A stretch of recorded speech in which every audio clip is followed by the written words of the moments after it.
This recording is for my friend Joanna. We were speaking about women who are leaders, and she mentioned Malala. And so I've decided to record this for her.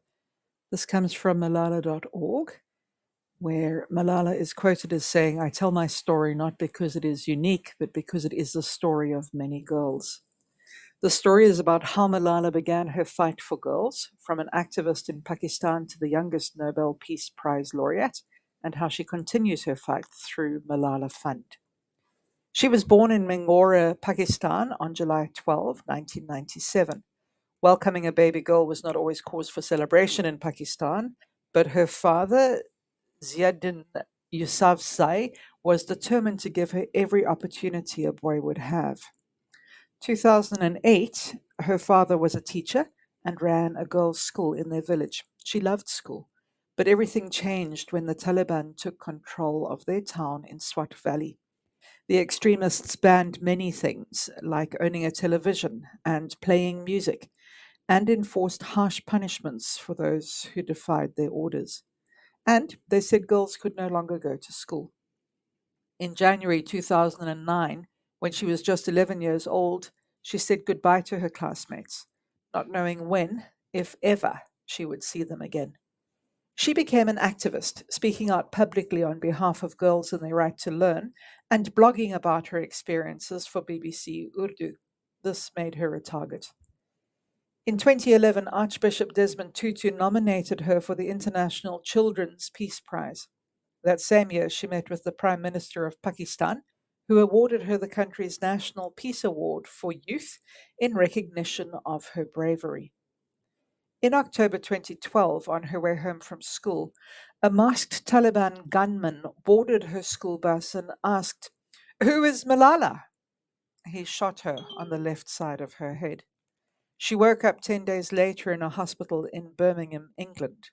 The doctors and nurses told her about the attack and that people around the world were praying for her recovery.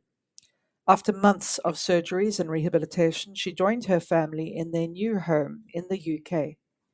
It was then she knew she had a choice. She could live a quiet life, or she could make the most of this new life she had been given.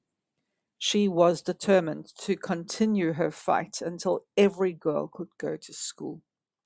On her 16th birthday, July 12, 2013, she spoke at the United Nations, calling for all children to have access to education.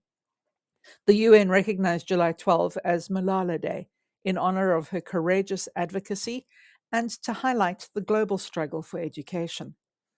With her father, her ally and inspiration, she established Malala Fund, an organization dedicated to giving every girl the opportunity to learn and choose her own future.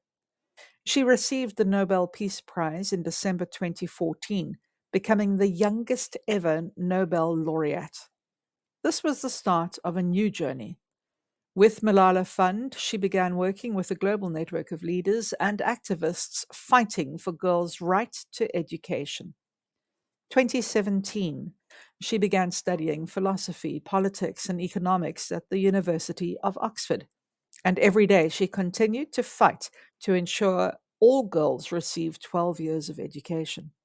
She traveled to many countries, from Brazil to Nigeria to Iraq, to meet girls fighting against poverty, wars, child marriage, and gender discrimination to go to school. Through Malala Fund, she worked hard to share their stories with the world.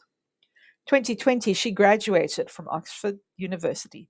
She always treasured her time at Lady Margaret Hall, the lectures, club, meetings, balls, and late nights. Some spent finishing papers, some just chatting with friends in the dorm. Although a global pandemic meant she spent her final months as a university student in her parents' house, she was grateful to complete her education. After taking time to relax, she was more dedicated than ever to her fight for girls. In 2021, she married Assam Malik, starting a new chapter in their life together. 2024, she celebrated Malala Fund turning 10. She marked the milestone with a speech at the UN House in Nigeria, reflecting on the organization's decade of impact for millions of girls around the world and the work still left to do.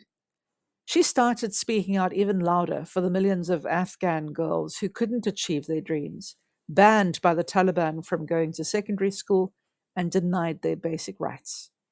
In Johannesburg, New York City, and Islamabad, she shared their stories and their call to end gender apartheid with global leaders.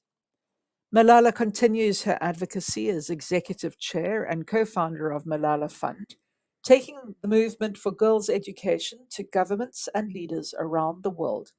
She is passionate about storytelling and continues to uplift girls' voices and demands.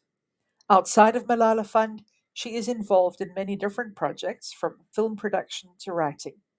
With 122 million girls out of school today, there is more work to be done. She hopes you will join her fight for education and equality. Together, we can create a world where all girls can learn and choose their own futures.